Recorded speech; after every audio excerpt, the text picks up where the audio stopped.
छत्तीसगढ़ की राजधानी रायपुर के बिरगांव सामुदायिक स्वास्थ्य केंद्र में एक बार फिर दिल दहला देने वाली खबर सामने आई है। 24 साल की साक्षी, जिसने अभी मां बनने का सुख पाया ही था, डिलीवरी के महज 12 घंटे के भीतर इस दुनिया को अलविदा कह गई।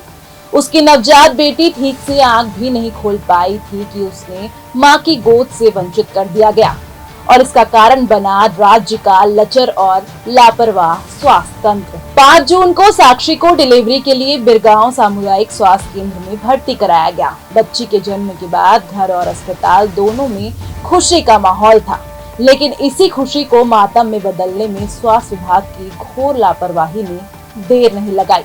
डिलीवरी के करीब 6 से 7 घंटे बाद रात में साक्षी की तबीयत बिगड़ने लगी, मगर प्रसव केंद्र में उसे कोई महिला डॉक्टर मौजूद नहीं थी।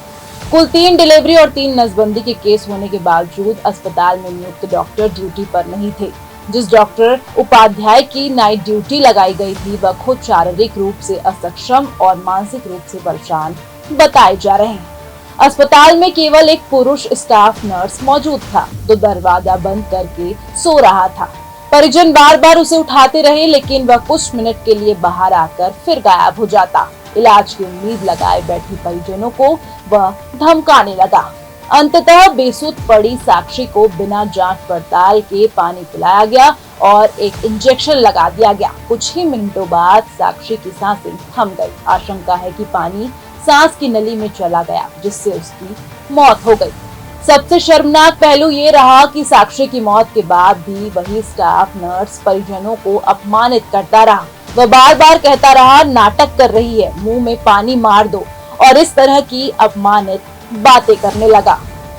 ये घटना बिरगांव अस्पताल में पहली लापरवाही नहीं है। 2 महीने पहले भी एक महिला की नसबंदी के बाद मौत हो गई थी। डिलीवरी के बाद परिजनों से वसूली की शिकायतें भी यहाँ आम है, लेकिन प्रशासन हर बार लीपापोती कर मामले को दबा देता है।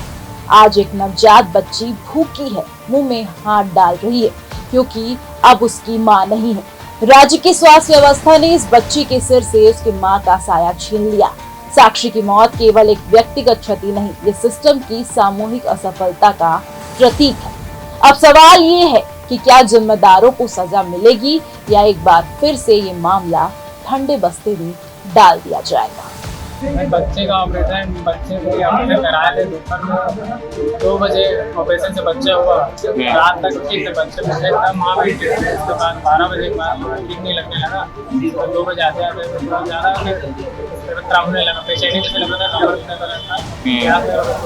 अच्छा ऐसा सब बताने के लिए गया, डॉक्टर के पास बस वो एक ही था, बस भेजे उसको 1-2 बार बुलाया, बार बार बुला रहा, परेशान कर रहा है। जिस समय घटना हुआ है उस समय हॉस्पिटल में डॉक्टर मौजूद थे कि नहीं थे? कोई नहीं था।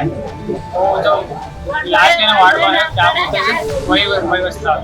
तो उसका ट्रीटमेंट कौन किया है? Ward boy. हाँ, उसका सीट था, वो देख रहे थे मोबाइल में क्या कैसा करके दवाई वगैरह बोले डॉक्टर लोग, चाहते हैं कि हम इंसाफ मिले और लापरवाही जो है उसको सजा मिले। देखिए, इसमें ऐसा है कि अभी 3-4 दिन पहले ही जीवन की समिति की बैठक हुई थी, जिसमें माननीय विधायक जी भी थे, और उस बैठक में स्पष्ट रूप से मैंने चेतावनी दी कि आज तक यहाँ हमेशा डॉक्टरों के माध्यम से लापरवाही की जाती है और ट्रीटमेंट में भी सही ढंग से नहीं होता, पैसे की मांग की जाती है। इस बात की सभी सदस्यों ने नाराजगी जाहिर की और नाराजगी जाहिर करने के बाद मुझे स्पष्ट शब्दों में विधायक जी ने चेतावनी दिया था कि आपका ये अंतिम बार है और इस प्रकार से लापरवाही नहीं चलेगी। लेकिन अभी 3 दिन ही नहीं बीते हैं कि आज ऐसी इस प्रकार की लापरवाही हुई।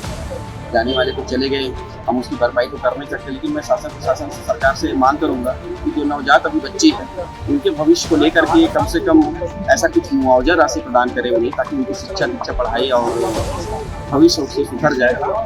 और ये मैं इसी बात को निश्चित रूप से कह सकता हूँ कि ये भारतीय जनता पार्टी की सरकार का फेलवर का निशानी है ये।